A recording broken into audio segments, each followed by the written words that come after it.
አሁንም እስክንድር ነጋ የተባለ ሰውዬ እየሰራት ያላትን ነገር እያየን ያለነው ከድርጅቱ ራሴን ጥጋርጌ ተራባልኩኝ እቀጥላለሁ አለና በጎን በኩል እየወጣ በሚዲያ እንደነ ኮል የሚባል ሙጀሊያ የሆነ ምን ፊት ፖለቲካ ሊሰራ ይፈልጋል። አስረስ ማረ የአዲሱ ድርጅት የህዝብ ግንኙነት የፕሮፓጋንዳ ክፍል ኃላፊ የጎጃም ፋኖ ታጣቂ የጎበዝ አለቆችን ሰብስቧቸው ነበር። በመርጦ ለማርያም ሰብስቧቸው ነበር። መርጦ ለማርያም አካባቢ አስረስ ወደዛ አካባቢ ነው ያለው። በዚህ ስብሰባ ላይ በአንድ በኩል የሥራ መመሪያ አስተላልፎላቸዋል። የሰበሰበው ጎጃሞቹን ብቻ ነው። ነገራችን የጎጃም ፋኖ ታጣቂ የጎበዝ አለቆች ማለት ነው። የትኞቹን ሚዲያ በቀዳሚነት አነጋግሮ ምን መስፈርት አውጥቶ የትኛውን ዩቲዩብ በምን መስፈርት መርጦ ሌሎች ሚዲያዎች በዚህ ዩቲዩብ ካልተጠቀማችሁ በቀር የሚል አስገዳጅ ሁኔታ በማቅረብ ድርጅቱን ለነከሌ ማነው መገበሪያ ሌሎች አካላት ለነከሌ መገበሪያ ይሁኑ የሚል አቅጣጫ which is very dangerous በጣም አደገኛ ነው። ምንድነው ያደረግነው ያላቸው ሊቀመንበር ስናስመረጥ ያው የማይቀር ነው። ሊቀመንበሩ ሁለቱንም አብሮ እንዲይዝ ነው ያደረግነው ያላቸው። ፖለቲካ ኃላፊነቱንም እንዲይዝ የወታደር ኃላፊነቱንም እንዲይዝ። ስለዚህ ዘመነ የፖለቲካው ኃላፊ ነው የውትድርናው ኃላፊ ነው ያላቸው። በአስቸኳይ በፍጥነት መታረም አለበት። ይሄ የማይታረም ከሆነ መተጋገል ነው። ለመተጋገል ደግሞ ችግር የለብንም፣ እንተጋገላለን።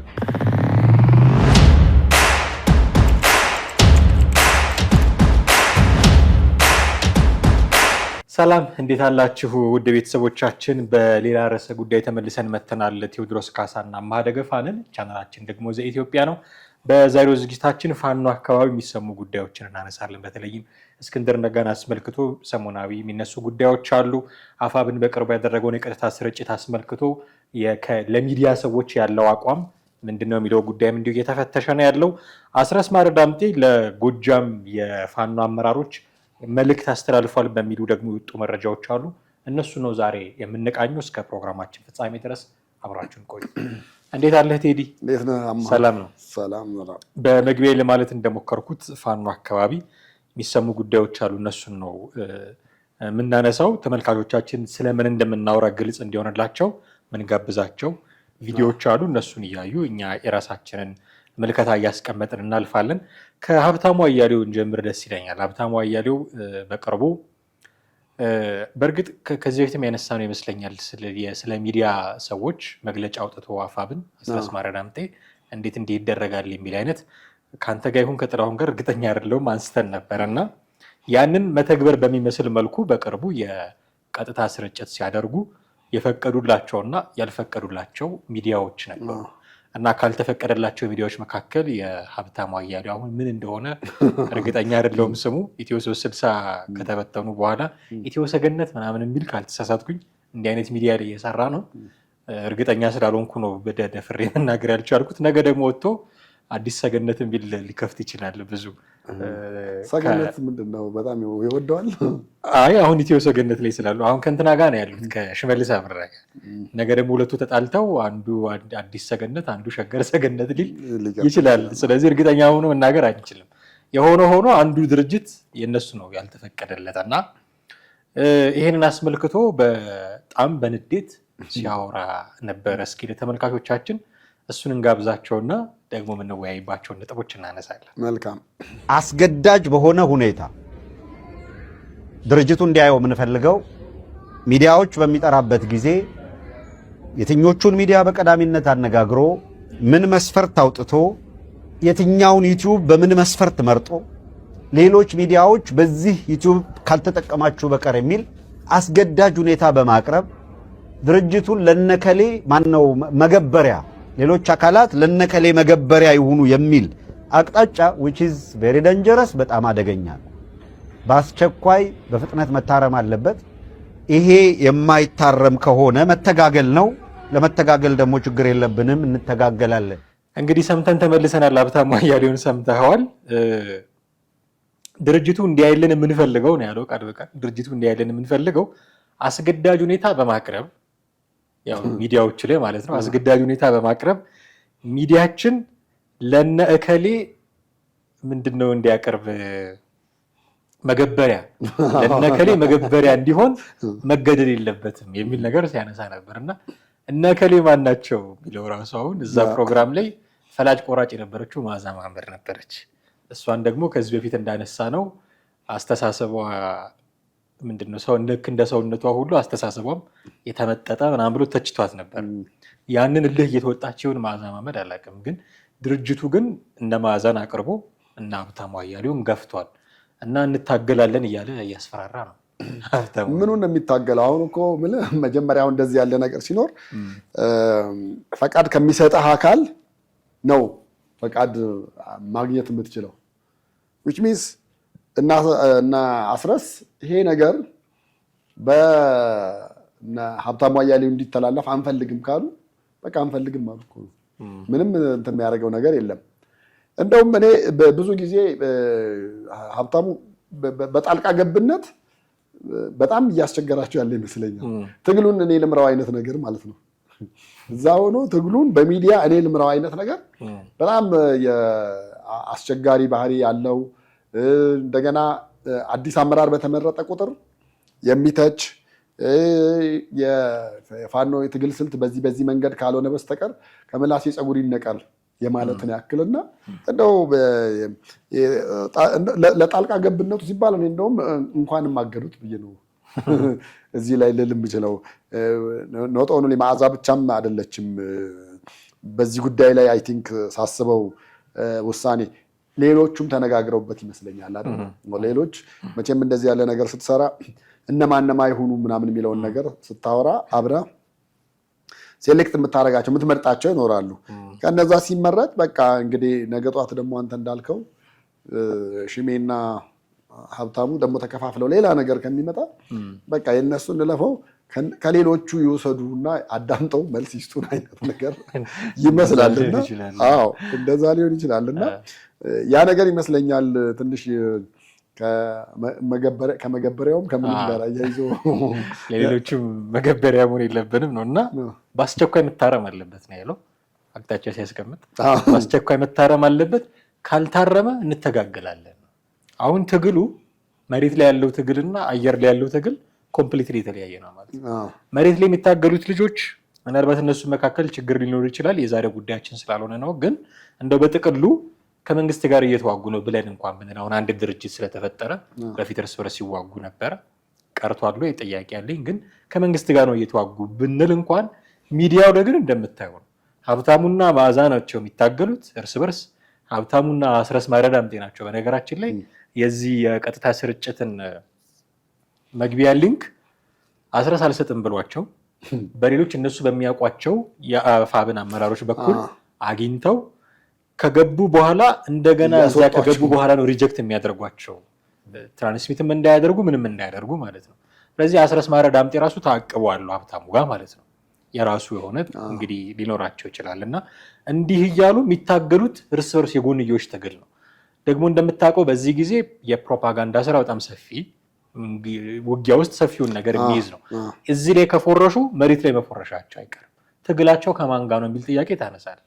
ትግላችን የአማራን ህልውና ማስከበር ነው የሚል ሞቲቭ ይዘው ወጥተው ሚዲያ ላይ ግን ሀብታሙ መዓዛን ሲሰድባት አስረስ ሊንክ ሲከለክል ምናምን ነው የምታገኘው አየር ላይ ያለውና ሪሊ እነዚህ ሰዎች ለአማራ ነው የሚታገሉት የሚል ጥያቄ እንድታነሳ ያደርጋል።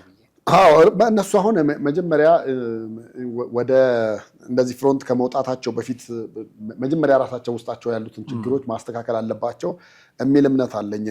እኔ ብቻ አይደለሁም እርግጠኛ ነኝ በጣም ብዙዎቹም በዛ ነው ሊስማሙ የሚችሉት እንጂ መጀመሪያ አየር ላይ እርስ በርስ ፋይት እያረክ እንደገና ደግሞ እዚህ መሬት ያለው ነገር ላይ መሀል ያለው ነገር ላይ ደግሞ ያለውንም ህብረት የማለያየቱ ነገር እኔ አሁን ለምሳሌ ሀብታሙ እንደው እዚሁ የጎጃም ፋኖ ላይ በዚህ ልክ እንትን ከማለት ፋኖ እኮ ሌላም ቦታም አለ አይደል?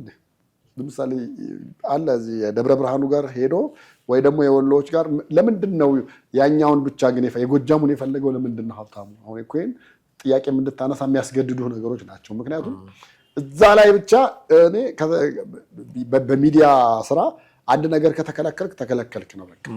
እዛ አንተ በሌላ መንገድ አግኝተህ ልትሰራው ትሞክራለህ እንጂ አስገቡኝ አየር ላይ እያልክ መልሰህ ሲያስወጡ መልሰህ እየገባህ ያው ትልቅ አበርክተዋለን ትግሉ ላይ የሚል መነሻ ይመስለኛል። በሚዲያው በራሱ ይናገራ በቃ በራሱ ሚዲያ እንደፈለገ ለራስ እኮ ከፍተኛ ግምትም የመስጠት ነው። እኔ ለትግሉ ይሁን ሁሉ ነገር አድርጌ እንዴት እከለከላለሁ? ትላንት ለመጡ ሰዎች እድል ተሰጥቶ ነው ይመስለኝ። አይ መጀመሪያ እንደተባለው የነሱን መሀከላቸው ያለውን መስማማት ነበር መባል ያለበት። የሚቀድመው ስምምነት በቃ ኢሳት የሆነው እኮ ለምንድን ነው? ኢሳት እኮ እንደዛ ወያኔ በጣም ይፈራውና ይንቀጠቀጥለት የነበረው ተቋም ስንት ሆነው ሲሰሩ ነበረ። አየህ ብዙዎቹ አንድ ላይ ነበሩ ይዛኔ። ኢሳት ህዝቡም ገንዘብ ለማዋጣት ፈንድ ለማድረግ በጎፈንድ የሚበለው ከደሞዛቸውም እየቆረጡ እያወጡ በማኪያታቸውን እየተዉ እኮ ለዛ ትግል አስተዋጽኦ ለማድረግ ሲሰጡ እኮ መሀከላቸውን እዛ መሀል የነበረውን አንድነትም አይተው ነው። በመሀከላቸው ይህን ያህል ጎልቶ የወጣ የምታየው ችግር አልነበረም። አሁን እኮ የነ ሀብታሙ አያሌው በአንድ በኩል አሁን ባለፈው እዛ አጠቃላይ ኮሊደር ላይ በዛ ልክ ሲሰዳደቡ የእቃ ሰርቃቸዋል ሌባ ስትባባል አሁን ምን ብለህ ነው ለእነኚህ ሰዎች ነገ ጧት ገንዘብ የምትሰጣቸው? እንዴት ሆኖ ነው? በቃ የእነ መሳይንም በአንድ በኩል ስታየው እንደዛ ወይ እንደ ዘመድኩንና እንደ ሞጣ የራሳቸውን ይዘው አሁን ዘመድኩን በቃ ሌላ ሰው የለም ከልካይ የለው ያሻውን ነው የሚያወራው። በቃ ብቻውን ሆኖ ይከካል፣ ይፈጫል፣ ያርማል፣ ይጎለጉላል። ሁሉም ነገር እሱ ነው። በቃ በሆን ከተፈለገ ወይ በዛ ልክ ወደዛ መሄድ። አሁን እኮ ዘመድኩንም እኮ በጣም ይሰራል እኮ አይደል እንዴ? በተለይ አሁን ፋኖ ላይ ባሉት ነገሮች እያንዳንዱ ነገር ላይ ማታ ስተኛ አይተው ከሆነ ጠዋት አንተ ከእንቅልፍ እስክትነቃ ድረስ ሲለፈልፍ ታየዋለህ። በዛ ልክ ይሄዳል አይደለም? እሱ እንደው ኤቲክስ እንኳን ሳያከብር ዝም ብሎ ያገኘውን የሚፈጨው ስለ ሽንጥና ዳሌ እንኳን ሲያወራ የሚያመሸው ሞጣ እንኳን በሚገርም ሁኔታ አንዳንዴ የሚያነሳቸው ሀሳቦች የተለየ ይሆኑብሃል። በቃ ጥሩ አድርጎ የሚያነሳው ወይ እንደሱ ለብቻ የራስን ይዘህ መቀመጥ አንድ ነገር ነው። አለዛ መጀመሪያ የማትግባባ ሰው ጋር ህብረት ትፈጥራለህ። ከዛ በኋላ መስመሩ ጥሩ እየሄደ ነው ብሎ ሰውም ታጣቂውም ኃይል ውጭ ያለውም ዳያስፖራው እምነት ጥሎ ጥሩ እየተንቀሳቀስክ ሳለ መልሰህ ደግሞ በተራ በማይረባ ነገር ደግሞ ተጣልተህ ጭራሽ ገመናህን ማደባባይ አውጥተህ በዛ ልክ እሱ ብቻም አይደለም። እኔ አንዳንዴ ዩቲዩብ ራሱ እንትን አይላቸው የሚጠቀሙት ቃላት አንዳንድ ጊዜ የሚጠቀሟቸው ቃላት ወይ ደግሞ እዛ ላይ ሲያስተላልፉ ከ18 ዓመት በታች እንዳትመለከቱት ቢሉ ጥሩ አይመስልም?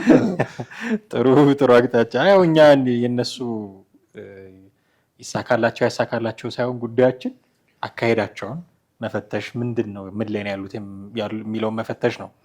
አንድ ሌላ ቪዲዮ በአጭር ቪዲዮ ያለ እሱን ደግሞ ተከታትለን ስንመለስ ቤተልሔም ቅዳሜ ገበያ ነው ዘፈኗ በደንብ የምትታወቀው በሱ ነበረ። ከዚህ በፊት በአንድ ዘፋኝ ምክንያት አንስተናቸው ነበረ ታስታውሳለህ ከአንተ ጋር እና አሁን ዘፋኝነት አላበላ ብሎ ይሁን ምን አላውቅም ፖለቲከኛ ሆናለች፣ ደንበኛ ፖለቲካ እና ስለ እስክንድር ነጋ የተናገረችው ነገር አለ። ጥቂት እሱን ሰምተን እንመለስና አንዳንድ ነገሮች እናነሳለን። አሁንም እስክንድር ነጋ የተባለ ሰውዬ እየሰራት ያላትን ነገር እያየን ያለ ነው።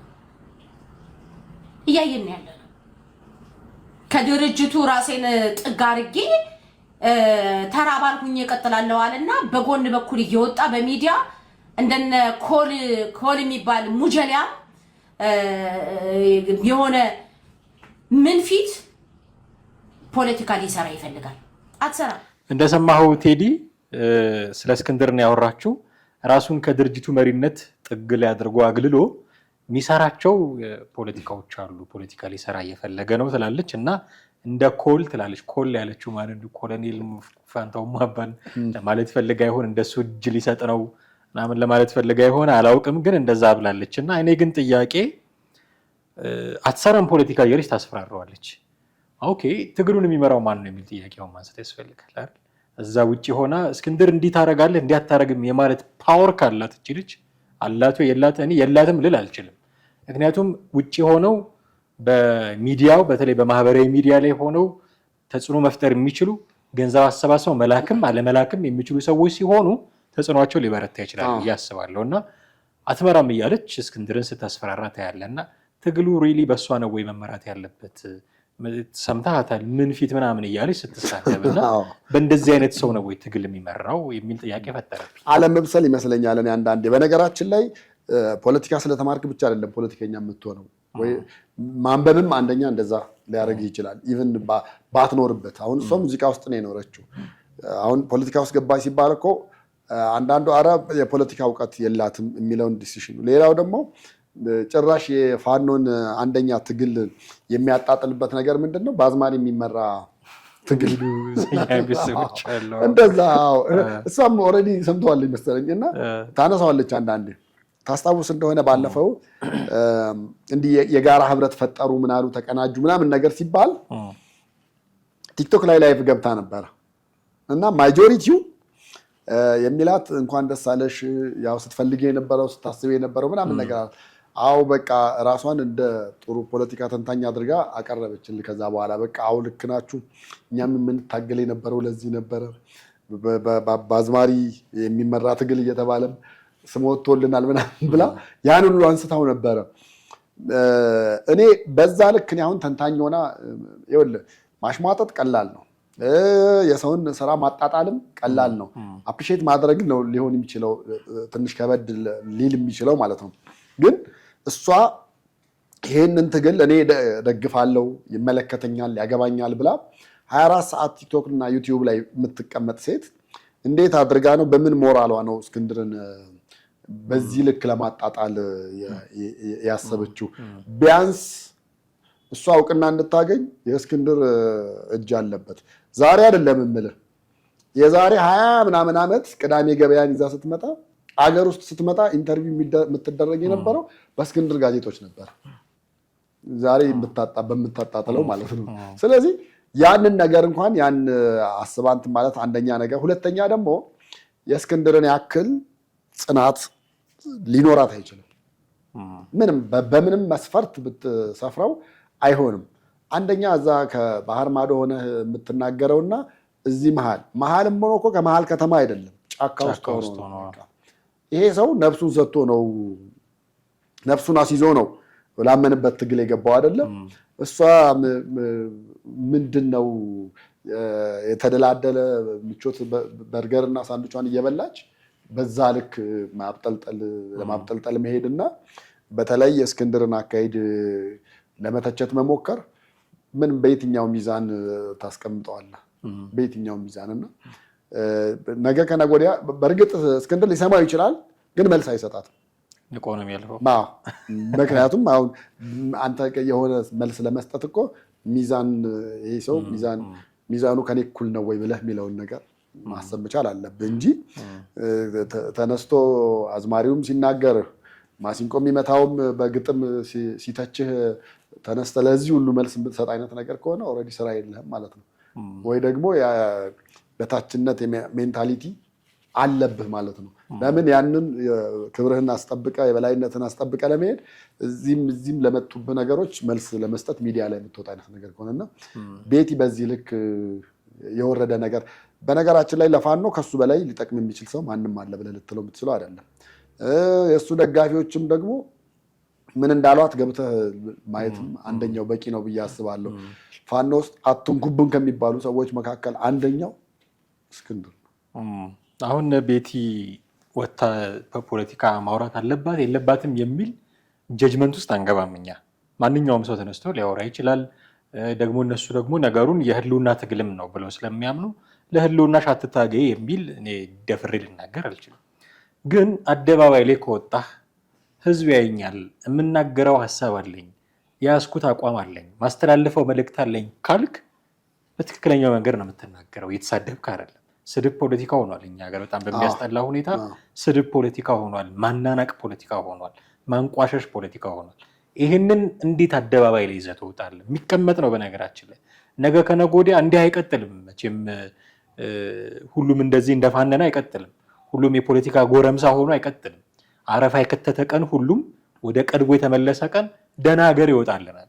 ያኔ እየተመዘዘ የምታፍርበት ፋይል መሆን የለበትም። የምትናገረው ሰው ዛሬ እንደዚህ ከፍ ዝቅ አድርጋ የምትናገረው ሰው ነገ እኮ የውጭ ጉዳይ ሚኒስቴር ሆኖ ሊሾም ይችላል። ተደራድሮ አይደለም ተደራድሮ እኮ የሆነ ክልል ሚሊሻ መሪ የሆኑ አይተናል። ቢመጣ ስልጣን አያጣም። ባጭሩ ቢደራደር ቢመጣ ስልጣን አያጣም እና የሆነ ባለስልጣን ሊሆን ይችላል። እንደዚህ አይነት ሰው ተናገርሽ ተብሎ ይሄ ፋይል ሊወጣባት ሁሉ ይችላል። ቤተሰቦች በአንተ ለምን ያፍራሉ? ፖለቲካ እሰራለሁ ብሎ አደባባይ ላይ የሚወጣ ሰው በትክክል ነው መናገር ያለበት። ፖለቲካ እሰራለሁ ብሎ አደባባይ ላይ የወጣ ሰው ቋንቋውን ማረም፣ ቋንቋውን ማስተካከል አለበት። በስድብ የሚመጣ ፖለቲካ እሷ ብቻ አይደለችም። በነገራችን ላይ ኦልሞስት ሁሉም ልትላቸው የምትችላቸው ዲያስፖራ ላይ ያሉ ፖለቲካው ላይ እንሳተፋለን የሚሉ ስድብ ነው የሚቀናቸው። ያንዱን ሰው ያንዱን ባለስልጣን ፊት ከሆነ እንስሳ ጋር ማመሳሰል ነው የነሱ ትልቁ ችሎታ። ሐሳቡን መተቸት አይደለም ትልቁ ችሎታቸውና ይሄ መሆን የለበትም ከሚል አንጻር ነው እንጂ እሷ ፖለቲካ መተንተን አይገባትም የሚል እሷን ዝቅ አድርጎ የማየት ጉዳይ እንዳልሆነ ሊታሰብበት ይገባል። የተቻችው እስክንድርን ነው። እስክንድር ግን አሁን በምን ሁኔታ ላይ ነው ያለው የሚለው ደግሞ አሳሳቢ ጥያቄ ይመስለኛል። እንደምታውቀው እሷም እንዳነሳችው ራሱን አግልሏል ከመሪነት ተራ ባሎኝ እቀጥላለሁ ብሏል። ይቅርታ ጠይቋል ብሎ ነበር አስረስ ማረ ዳምጤ። እኔ እርግጠኛ አይደለሁም ከራሱ አንደበት ካልሰማን በቀር ይቅርታ ጠይቋል፣ በሚዲያ ምን ነገር አልነበረበትም ብሏል። ግን ከዛ በኋላ ድምፁ ጠፍቷል እስክንድር ነጋና አሁን ያለበት ሁኔታ ምንድን ነው የሚለው በጣም አሳሳቢ ጉዳይ ነው። አንዳንድ መረጃዎች በተባራሪ የሚሰሙ መረጃዎች የቁም እስር የሚመስል አይነት ነገር ላይ ነው ያለው። መናገርም አይችልም፣ እንደው ዝም ብሎ ጥበቃ የተደረገለት ነው ያለው የሚሉ መረጃ እንደዛ የሚሰጡ ሰዎች አሉና በምን ሁኔታ ላይ እንዳለ የምናውቀው ነገር ካለ ብዬ ነው። እስክንድር ነጋ ይሄ ነው ብሎ የወጣ የለም፣ ግን በእሳቤ ደረጃ ያሉ 2-3 የተነሱ ነገሮች አሉ። አንደኛው አሁን አንተ እንዳነሳኸው የቁም እስር ነው፣ እዛው ነው። ስልጣን ላይ ካልሆንክ ደግሞ ሚዲያ ላይ መቅረብ አትችልም፣ መልእክትም ማስተላለፍ አትችልም። ኖት ኦንሊ ድርጅቱን ወክለ ብቻ አይደለም ራስንም ወክለ መናገር አትችልም። ራስንም ወክለ መናገር አትችልም። ለምን አንዳንዴ አሁን እሱ ከስልጣን ወርዷል፣ ነገር ግን ራሱን ወክሎ እንኳን ልናገር ቢል እንደ ድርጅቱ አቋም ሊታይ ይችላል የሚል እሳቤ ስላለ ነው። ሌላ ወደ ዘመነ ካሴ ጋር ወስደውታል ነው እዛው ሱዳን እንዳለ ነው እየተነገረ ያለው አይደል? ማን እንትና ማስረሻ ሰጤ ኢቲቪ ላይ አንድ ቃለ መጠይቅ ነበረው እና ትላንት ወይ ከትላንት ወዲያ ይሆናል የተላለፈው፣ ግን የተቀረጸበትን ቀን እያስታወሰ ነበረ ራሱ። ጋዜጠኛውን ዛሬ ቀን ስንት ነው ይለዋል፣ ጥር 26 ይለዋል፣ ሰዓቱን ይነግረዋል። መዝግብና ያዘ ይሄንን ነገር ይለዋል። በዚህ ሰዓት 2-3 የፋኖ አመራሮች ከሀገር ውጭ ናቸው ብሎ በስም ዘመነ ካሴ ጠቅሷል። አየህ አይደለ? ስለዚህ ከነዛ መካከል አንደኛውም እስክንድር ሊሆን ይችላል የሚል ነው እና ኢትዮጵያ ውስጥ ወይ ደግሞ አሁን ያለበት ይኖርበታል ተብሎ የሚታስብበት ጫካ ውስጥ ይኖራሉ ብለህ መገመት አትችልም። ምክንያቱም ያለው ነገር አስተማማኝ ስላልሆነ በሚል ስጋት። ሁለተኛም እንግዲህ መቼም ዘመነም ሄደው ለጉብኝት አይደለም ወይ ደግሞ ለሁለቱ ሀገራት የጋራ ስምምነት ሊፈራረም ነው ብለህ ማለት አትችልም። ስለዚህ ወደዛው ሄዷል። አመራሮቹን ወደዛ እየወሰዱ ሊሆን ይችላል የሚል እምነትና ግምት ነው ያለው። ምክንያቱም ያሉበት ቦታ አንደኛ ሴፍ ካልሆነ፣ ሁለተኛ ደግሞ የበለጠ እንደራጅ ብለው ነው እነሱም የሚያስቡት። የበለጠ ለመደራጀት ደግሞ እዚህ ሆነው የማይታሰብ አይነት ነገር ስለሆነ ወጥቷል የሚለው ነገር አንደኛው ነገር ነው ብዬ አስባለሁ። ሚዛን የሚደፋውም ነገር እሱ ይሆናል የሚል እምነት ነው ያለኝ። በጣም ጥሩ። አንድ የመጨረሻ ቪዲዮ ይኖረናል ተመልካቾቻችንን የምንጋብዛቸው። ኤርሚያስ ለገሰ ነው ይህን ቪዲዮ ያወጣው። ድምፅ አለኝ ግን አሰማችኋለሁ ብሎ ነበር። ድምፁ ለተመልካቾቻችን ከምናሰማቸው ከዛ ላይ ራሱ ያወጣጣውን ራሱ ኤርሚያስ የተናገረውን እንጋብዛቸዋለን። ስለ አስረስ ማረ ዳምጤ ነው። አስረስ ማረ ዳምጤ የጎጃም ፋኖ አመራሮችን ሰብስቦ ነገራቸው የተባለው ነገር አንዳንዶቹ ትንሽ የሚያስደነግጡ ናቸው። ምንድን ናቸው የሚለውን ጥቂት ሰምተን እንመለሳለን። ሰሞኑን በደረሱን መረጃ መሰረት አስረስ ማረ የአዲሱ ድርጅት የህዝብ ግንኙነት የፕሮፓጋንዳ ክፍል ኃላፊ የጎጃም ፋኖ ታጣቂ የጎበዝ አለቆችን ሰብስቧቸው ነበር። በመርጦ ለማርያም ሰብስቧቸው ነበር። መርጦ ለማርያም አካባቢ አስረስ ወደዛ አካባቢ ነው ያለው። በዚህ ስብሰባ ላይ በአንድ በኩል የሥራ መመሪያ አስተላልፎላቸዋል። የሰበሰበው ጎጃሞቹን ብቻ ነው። በነገራችን የጎጃም ፋኖ ታጣቂ የጎበዝ አለቆች ማለት ነው። የየአካባቢው አለቆቹን ማለት ነው። የሥራ መመሪያን የሰጣቸው ማድረግ ያለባቸውና ማድረግ የሌለባቸውን ነገር ነው የነገራቸው። ድምጽም አለን፣ ስፔሻል ድምጽም አለን። የተወሰነውን አሰማችኋለሁ፣ ሌላ ጋር የሌለ ማለት ነው። አስረስ ማረ የጎጃም ፋኖ ታጣቂዎች ጎበዝ አለቆች ሰብስቦ 4-5 ጉዳዮች ነው ያነሳላቸው። አንደኛ ምንድን ያላቸው? አንደኛ አዲሱ ያቋቋምነው ድርጅት በዋናነት የጎጃምን የበላይነት ያረጋገጠ ነው ብሏቸው። የሰበሰበው ማን ነው ብያቸዋለሁ? የጎጃም ፋኖ ታጣቂዎችን የሰበሰበው።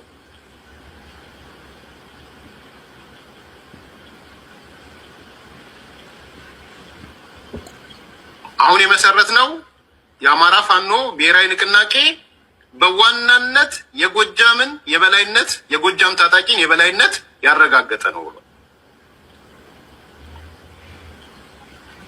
በእኛ ፍላጎት በሶኮል ተርም ኤንድ ኮንዲሽን የተመሰረተ ነው ብሎ በጎጃም ፍላጎት ነው የተመሰረተው። ይሄ አንደኛ ያነሳላቸው ነው።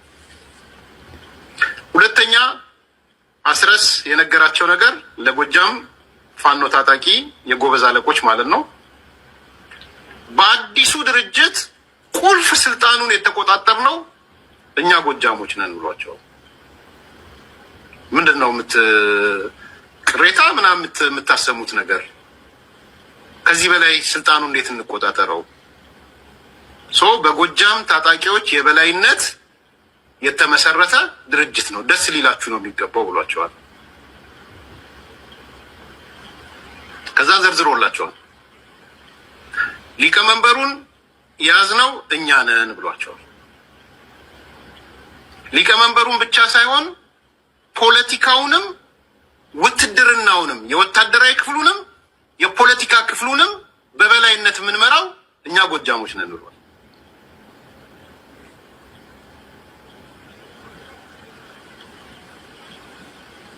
ምንድነው ያደረግነው ነው ያላቸው? ሊቀመንበር ስናስመረጥ ያው የማይቀር ነው። ሊቀመንበሩ ሁለቱንም አብሮ እንዲይዝ ነው ያደረግነው ነው ያላቸው።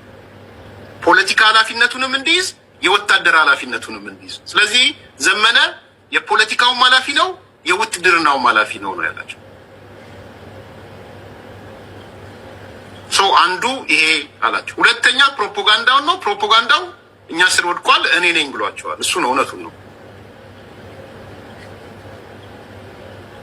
አሁን ደግሞ ትልቁ የጦርነት አውድማ የሚዲያ ስለሆነ ኔሬቲቭ ስትሪክት ስለሆነ ሚዲያውን የተቆጣጠር ነው እኛ ነን ብሏቸዋል። ለጎጃም ታጣቂ የጎበዝ አለቆች ማለት ነው። ሶስተኛ በጣም የገረመኝ የውጭ ግንኙነቱንም የተቆጣጠር ነው እኛ ነን ብሏቸዋል።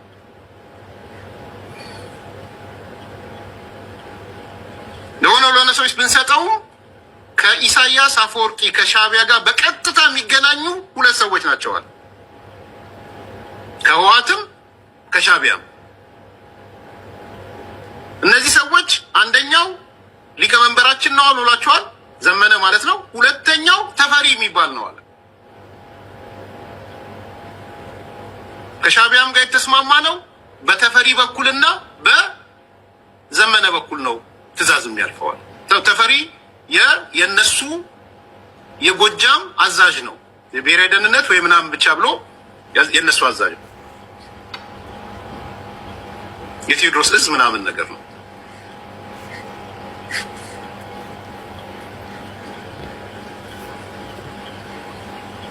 ስለዚህ ሊቀመንበሩን ተቆጣጥረናል፣ የውትድርና ክፍሉን ተቆጣጥረናል፣ የፖለቲካ ክፍሉን ተቆጣጥረናል፣ የፕሮፓጋንዳ ክፍሉን ተቆጣጥረናል፣ ከኢሳያስ ጋር የሚገናኘው ከህወሓት ጋር የሚገናኘውን ተቆጣጥረናል። ይሄ የጎጃም ታጣቂዎች ልታውቁት የሚገባ ነገር ይሄ ነው ብሏቸዋል። እንግዲህ እንደሰማኸው ቴዲ አስረስ መርጦ ለማርያም አካባቢ ነው ጥቁምታ እየሰጠን እንዳይሆን መርጦ ለማርያም አካባቢ ነው ያለው አስረስ ማረዳምጤ ነው ያለው። ኤርሚያስ ለገሰ እሱን ነው ኮት የምናደርገው ከሱ ስለሆነ የሰማ ነው። እና ሰብስቦ የጎጃም ፋኖ አመራሮችን ብቻ ነው እሱ ያላቸው የጎበዝ አለቆች ብሎ ነው የገለጻቸው። እነዚህን ሰዎች ሰብስቦ የነገራቸው ነገሮች አዲሱን ድርጅት አፋብንን የተመለከቱ ነገሮች ናቸው። እና አንዱ ምንድነው ያላቸው ጥያቄ የሚያነሱ አሉ መሰለኝ ውስጥ እነሱን ለማስታገስ ነው የሚለው ድርጅቱ በእኛ ፍላጎት ነው የተመሰረተው፣ በጎጃም ፋኖ ፍላጎት ነው የተመሰረተው። ስለዚህ ጥያቄ ማንሳት አይጠበቅባችሁም፣ የጎጃምን የበላይነት ያረጋገጠ ድርጅት ነው ብሏቸዋል እነዚህ ሰዎች ነው የሚለው። ይሄ ውስጡ ያለውን የጎጥ ልዩነት ትግል የሚያሳይ ነው። ጎንደሬ፣ ጎጃሜ፣ ወሎ፣ ሸዋ ምናምን የሚባባሉ ነገሮች እንዳሉ ነው የሚያሳየው። አሁን ለስሙ ነው አንድ ድርጅት የተባለው። ከዚህ በፊት ስናነሳ ነበር አፋህድን ከአፋህድ ጋር ተዋህደው ሳይሆን አፋህድን ውጣውት ነው አይነት ነገር ነው የሚመስለኝ። እንደዛ ነው እና በእኛ የበላይነት የተመሰረተው ሲሉ ይህንን የሚያረጋግጥ ነው። የጎጃም ፋኖን የበላይነት ያስጠበቀ በእኛ ፍላጎት በእኛ ጉዳዮች እኛ የምንፈልጋቸው ነገሮች የሚደረጉበት ድርጅት ሆኖ ነው የተመሰረተው ሲል ኦኬ ይሄ የጎጥ ነገር አሁን ከጎጥም እኮ ሊወርድ ይችላል ወደ ሰላም። አሁን የጎጡ ነገር አስተማማኝ ከሆነላቸው በምን እንጣላ መባለው የብሔር ፖለቲካ ችግሩ እሱ ነው። በምን እንጣላ ማለታቸው አይቀርም። ሰፈር፣ ወንዝ፣ ተራራ ምናምን እየመረጡ ደግሞ ሊሆኑ ይችላሉ እና በትክክል ያለውን የጎጥ ልዩነት አያሳይም ወይ የጎንደሬን ጎጃሜን ምናምን የሚባሉትን ነገሮች ብዬ አረ በጣም ይሄማ በጣም ጎልቶ እንዲወጣና ሌሎች ችግሮች እንዲኖሩ እንደውም በጣም ምክንያት ሊሆን የሚችለው ይሄ ነው ብዬ ነው የማስበው። ምክንያቱም አንተ ለአንድ ዓላማ ተነስተ ለአንድ ይሄ ዓላማችን ይሄ ነው ግባችን ይሄ ነው ምናምን ብለህ በጣም መከራ ስታይበት ሰነበትከውን ሊመራህ የሚችለው ነገር የሚችለው ይሄው ነው ተብሎ ወደ በአንድ ማዕቀፍ ስር ብቻ እንድትሆን ሲደረግ ከባድ ይሆናል ብዬ አስባለሁኝ። በነገራችን ላይ እሱ ብቻም አይደለም ማለት የፋኖ ችግር ብቻም አይደለም የኢትዮጵያ የፖለቲካ ችግሩ ቶታሊ እዚህ ውስጥም አሁን የገዢው ፓርቲ ጋር ስትመጣ የምታያቸው ችግሮች እነዚህ ናቸው። ኢህአዴግ በነበረበት ጊዜም የነበረው ነገር ይሄው ነበር። ዘሴም ትሬንድ ነው በቃ እየሄደ ያለው ነው የምልህ። ለምሳሌ ህወሓት በነበረበት ጊዜ በብዛት የአድዋን የበላይነት ለማስጠበቅ ያልተሄደበት ርቀት የለም። በቃ የአድዋ ተወላጅ መሆን ወይ ደግሞ ከአድዋ ተወላጅ ጋር በጋብቻም በአምቻም መዛመድ እንደ ትልቅ እሳቤ ተደርጎ የታሰበበት ነገር ነበረ። ይሄ ነገር ደግሞ ይሄ ትግል ስለ ፋኖ ጋር ብቻ አይደለም፣ ኦላ ውስጥም ያለ ፕሮብሌም ነው። ኦላ ውስጥ እኔ አንድ ሰው በአንድ ወቅት ምን አለኝ፣ ባለፈው ስርዓት የነበረ ነው ማለት ለውጡ ሳይመጣ የነበረ ላይ ምን አለ፣ ኦነግ ነህ ተብዬ ተያዝኩ ታሰርኩ አለ። አልካድኩም አዎ ነኝ ብዬ። ከዛ ማረሚያ ቤትም ስገባ ቃሊቲ ሲሄድ በጣም በትልቁ ነው የተቀበሉኛል፣ በቃ በጭብጨባ ተቀበሉኛል። ከዛ ግን ከአንድ ሳምንት እንኳን እዛው ፍርድ ተወስኖብኝ ሳልቀመጥ የየትኛው ኦሮሞ ነህ የሚል ጥያቄ ነው ያነሱት።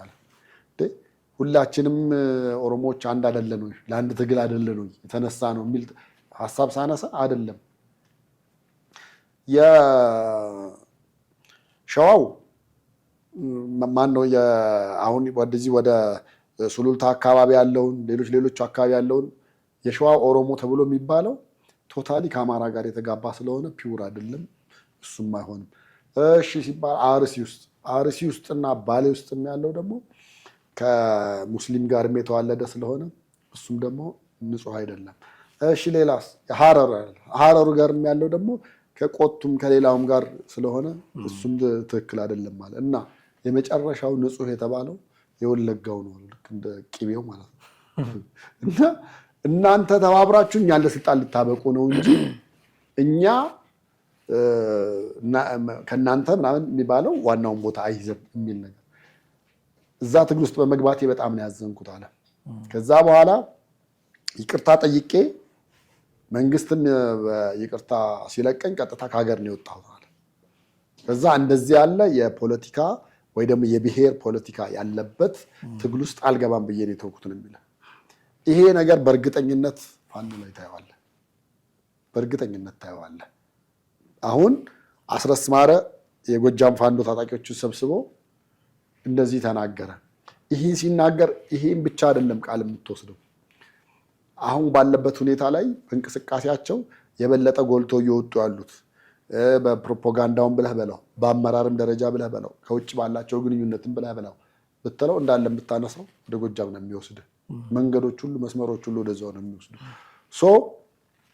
እዚህ ጋር ኦነግ የነበረው ሰውዬ የገጠመውን አይነት ነገር ብዙዎቹ እዚህ ገጥሟቸው ጥለው ሊወጡ የሚችሉበት አለ።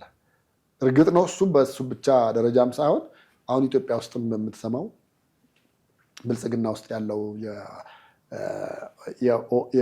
በኦሮሞ በስመ ኦሮሞ የተሰበሰበው ኤሊት ውስጥም እንደዛ አይነት ነገር አለን የምትሰማው። የት አካባቢ ነህ ነው የምትባለው። የት አካባቢ ተጠቅሶ ቦታ የመጨረሻ ትውልድ ቦታ መንደርህ ጫፍ ያለችው ጋር ይመጣል ማለት ነው። እና ይሄ እርስ በርስ እንዲበላሉ ነው የሚያደርገው። እርስ በርስ ከመበላላት የተሻለ ነገር እንዲሆን የተሻለ አማራጭ እንዲመጣ የማያደርግ ነገር ነው። አሁን በሌላው የተሰማውን የተፈራውን በዚህ ደግሞ መጣ። ኢትዮጵያ አትፈርስም ምናምን ተብሎ ይባላል። ኢትዮጵያ ግን ለመፍረስ የሚያሰጋት ነገር የሚኖረው አማራ ነኝ ብሎ የተነሳ ጊዜ ነው ተብሎ በጣም ተደጋጋሚ ነገር ነበር። አማራ ነኝ ብሎ ከመነሳቱም በዘለለ ደግሞ አሁን ደግሞ የምታየው እዛ ጥግ ደረሰና ይሄ ነገር ለአንዴና ለመጨረሻ ጊዜ ካላስወገዱ ቀጣይ ጉዟቸው ላይ ሊኖር የሚችለው ነገር ከዚህ የባሰ ነው የሚሆነው። ሌላ ተናገረ የተባለው ነገር ምንድን ነው? አስረስ ማረ ዳምጤ ቁልፍ ስልጣኑንም የተቆጣጠር ነው እኛ ነን። ባለፈው ስንሰማ ሊቀመንበሩ ፖለቲካዊ ጉዳዮችን የሚያስተዳድር ነው፣ የጦር አዛዡ ደግሞ ሌላ ነው። እሳቸው የጦር አዛዥ የተደረጉት ብርጋዴር ጀነራል ተፈራ ማሞ ናቸው። አሁን ግን አስረስ ማረ ዳምጤ የተናገረው ምንድን ነው እና በጣም የገረመኝም እኔ ሊቀመንበር ስንመርጥ ፖለቲካውንም ወታደሩንም የሚያዝ አድርገን የመረጥ ነው። ስለዚህ ሊቀመንበሩ ደግሞ ዘመነ ካሴ ይታወቃል። ስለዚህ ብርጋዴር ጀነራል ተፈራ ማሞን እንደ ፑፔት እየተጠቀሙባቸው ነው ወይ የሚል ጥያቄ እንድታነሳ ያስገድዳል። እና ፖለቲካውንም ወታደሩንም የተቆጣጠር ነው እኛ ነን የሚል አሁን ይሄ ልክ ኃይለማርያም ደሳለኝ ተደረጉ እንደተባለው እሳቸውን ፊት አድርጎ ከጀርባ ቲፒኤልኤፍ ይመራ ነበረ እንደዛ እንደተባለው እኮ ነው። አሁን ብርጋዴር ጀነራሉን ከፊት አድርጎ ዘመነ ከጀርባ ወታደራዊ ጉዳዮችን የሚመራ ከሆነ ይሄ ወታደራዊና ፖለቲካዊ ጉዳይ ግን ጎጃም ፋኖ ውስጥ ራሱ ችግር ፈጥሮ የነበረ ነው። በኋላ ሻለቃ ዝናቡ ወታደሩን ይምራ፣ ዘመነ ፖለቲካውን ይምራ ተባብለው ተስማምተው ነው ሰላም የፈጠሩት።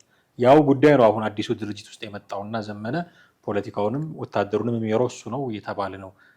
ኦኬ ፖለቲካውን ሊመራው ይችላል፣ ምላስም ስላለው ደህና ምላስ። ፖለቲካ ምላስ ይፈልጋል፣ ደንበኛ ምላስ። ያው ህዝብ ለማነሳሳት ለመቀስቀስ ምናምን ለስራ ላይሆን ይችላል። ለስራ ስራ ነው የሚያስፈልገው፣ ሀሳብ ስትራቴጂ ምናምን ይፈልጋል። ሰውን ለመቀስቀስ ግን ጥሩ ምላስ ደግሞ ፖለቲከኞቻችን እንደምታውቃቸው ናቸው፣ ሁሉም ይናገራሉ። ያ የሚቸግረው ሰው አይደለም ዘመነ ካሴ። ስለዚህ ፖለቲካውን ሊያስተካክል ይችል ይሆናል።